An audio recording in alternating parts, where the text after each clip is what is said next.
တမျိုးရဲနဲ့ထမင်းမိန်စီမဲ့ပစုံကြောင့်ငံပြားရေးချက်လေးချက်ပါမယ်အရင်ဆုံးကြက်သွန်ဖြူနီကိုပပလေးလှီထားလိုက်ပါမယ်ငံပြားရေးချက်ချက်ဖို့အတွက်ပစုံကြောင့်ကြက်သွန်ဖြူနီပပလှီထားတာရဲ့မြူတီအကျန်းဖတ်ရဲ့အစင်းသင်းဖြစ်ပါပြီပထမဆုံးစီဆူလာပြီဆိုရင်တော့ပပလှီထားတဲ့ကြက်သွန်ဖြူနီကိုထည့်ပြီးတော့စီတက်လိုက်ပါမယ်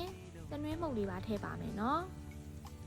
ကြက်သွန်လေးနွမ်းလာပြီဆိုရင်တော့အသစ်ပြင်ထားတဲ့ငရုတ်ကြီးခွဲချမ်းဘက်ကိုထည့်လိုက်ပါမယ်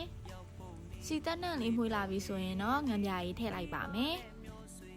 ငံပြားရီကိုမိမိသုံးမဲ့ပစုံကြောင့်ငံပုံမူတည်ပြီးတော့ထည့်ပါနော်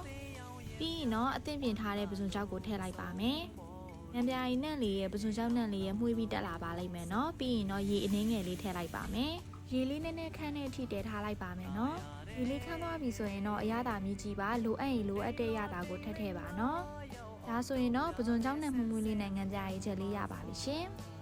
ပစုံကြောင့်ငံပြားရေးချက်ကတရက်သီးတစ်ခွားသီးရုပ်နဲ့တွဲဆိုင်လဲအရန်ကိုထမင်းမိန်စီပါရယ်နော်